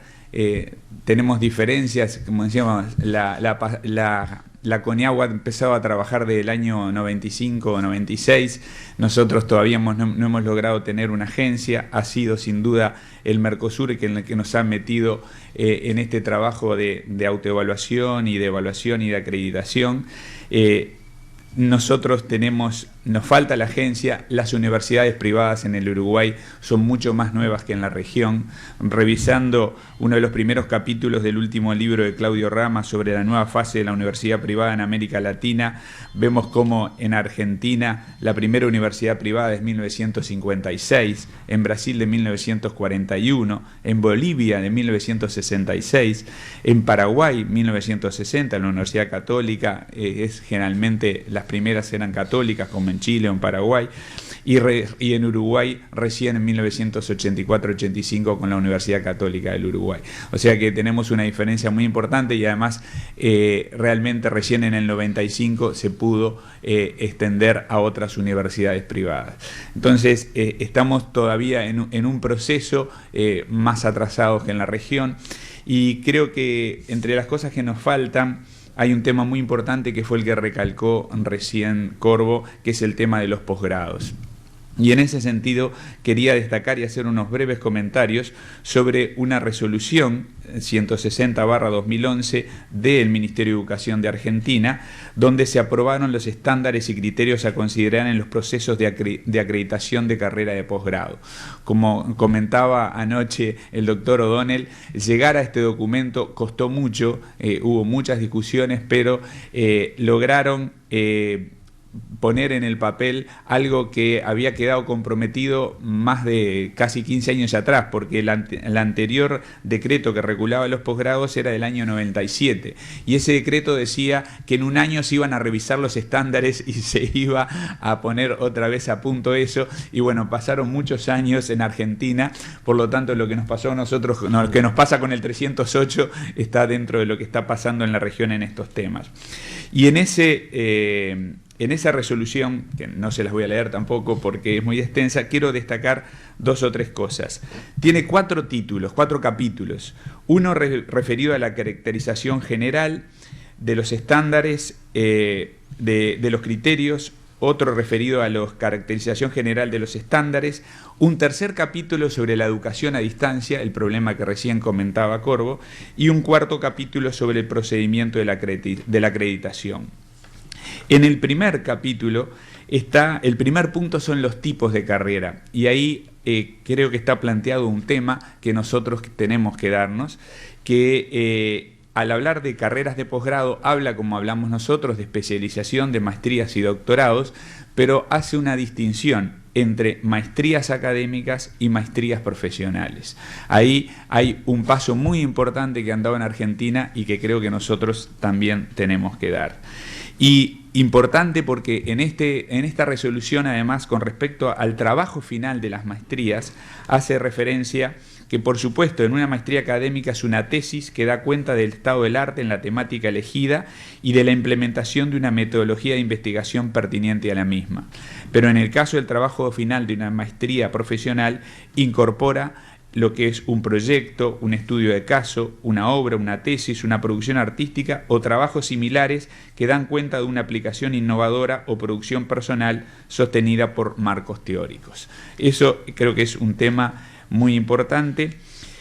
Otro punto importante, cuando habla de estructuras curriculares y cargas de horario, habla de carreras presenciales y carreras a distancia, tema importante a resolver en nuestro país, y también en la parte de organización habla de carreras institucionales y carreras interinstitucionales, que ese es otro tema que tanto dentro o como en convenios con universidades de la región tenemos que tener claro las posibilidades y cómo se piden esos títulos y qué país los pide o qué universidad los pide, y acá está planteadas las bases para eso.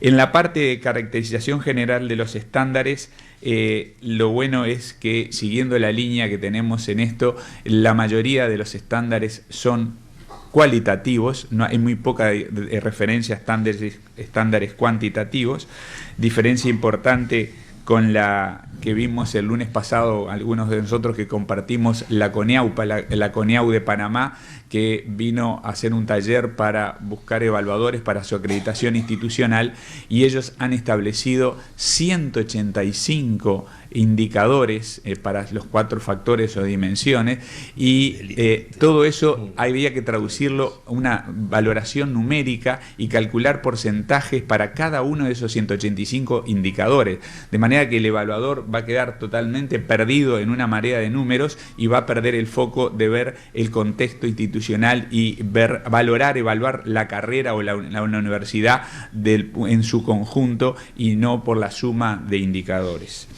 Y lo importante es sin duda el capítulo 3, donde plantea todo lo que tiene que ser la educación a distancia, cómo tiene que ser ese sistema, los procesos de enseñanza y aprendizaje, los materiales, las unidades de apoyo tecnológico por un lado y académico por otro. Yo creo que este documento de la CONIAU es muy importante y va a servir también como referencia para el trabajo futuro que nosotros tenemos que hacer. Finalizo entonces haciendo ese pequeño aporte y agradeciendo a la universidad y por supuesto el gusto de haber podido compartir este panel. Muchas gracias.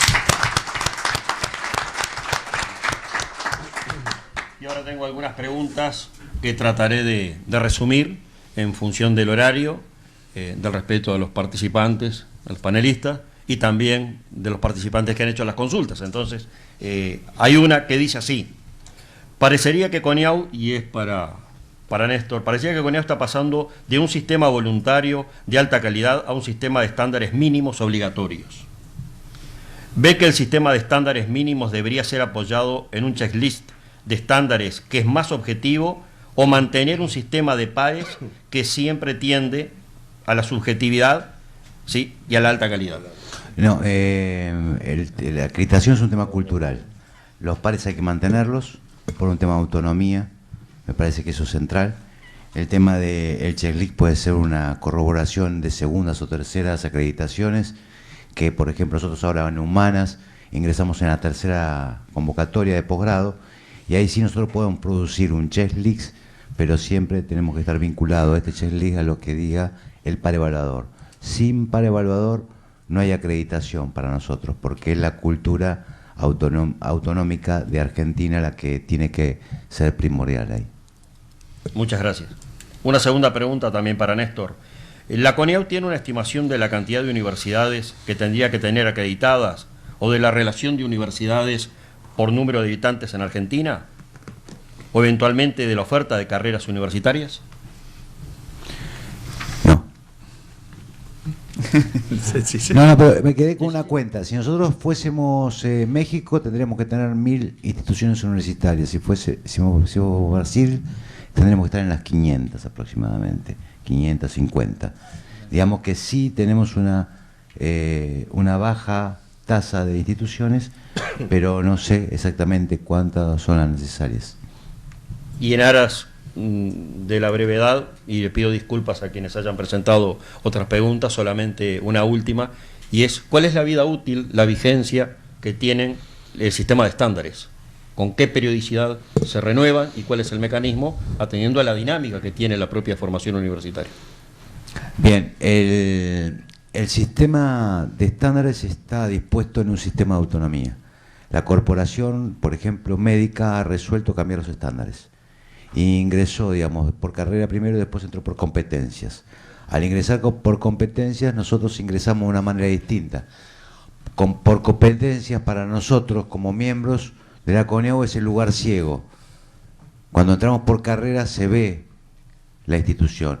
Al entrar por competencias no, porque nosotros no podemos ver, digamos, cada uno de esos elementos, y ahí es donde los pares son más fuertes. Hay determinado tipo de acreditaciones, los pares son más fuertes, hay determinado tipo de acreditaciones que los pares son más débiles. En este caso hay fortalezas.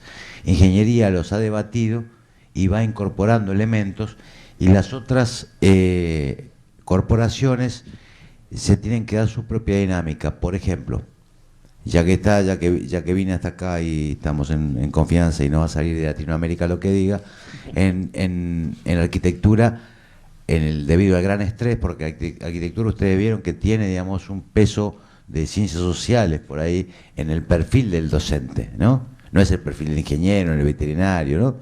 Es el tema que siempre dicen los arquitectos, que se quedan, digamos, en medio de dos profesiones. No son ni muy machos para ser ingenieros, ni tampoco para ser decorador de interiores, entonces eran arquitectos. Entonces, en esta doble pulsión que se produjo el temor, porque tenían, digamos, ahí una fuerte participación del estudiantado, y había estudiantado, digamos, con características fuertemente de izquierda, digamos, participando allá adentro. Entonces, ellos decidieron sentarse, una corporación muy fuerte, muy inteligente, a mí me gustó haberla visto después proceder como actuó, y bajaron, por ejemplo, las prácticas profesionales. Y bajaron los tiempos de formación práctica. Y bajaron las PPS. Entonces, al bajar todo eso, era calculando uno con el otro. Decía, y el decano, ¿vos cuánto tenés? 170, vos 180. Y bueno, bajás 170. ¿Vos cuánto tenés? 320. Y vos 180. Bajamos a 180. Y bajaron y saltaron todos. Yo los convoqué cuando terminó la acreditación. Ustedes vieron que arquitectura era más irregular, había muchas no acreditadas y muchas acreditadas, era una cosa rara, uno lo veía y había pasado esto. Lo llamé y le dije, bueno, ya está, ya pasaron el estrés, ya acreditaron algunos por 3 años, otros muy pocos por 6 años, así que ahora lo que tiene que construir es una institución que dentro de 4, 5, 6 años sea mejor. Nosotros no estamos por la fotografía, estamos por la política institucional y la película. Y entonces el jefe de la corporación, uno me iba a responder y hizo así, como si fuese Don Corleone. Hizo callar a todos y dijo, el presidente tiene razón, ahora vamos a trabajar para la mejora. Entonces, digamos, creo que esto es interesante porque siempre esto se da por profesión. A pesar de la compañera de Ronnie.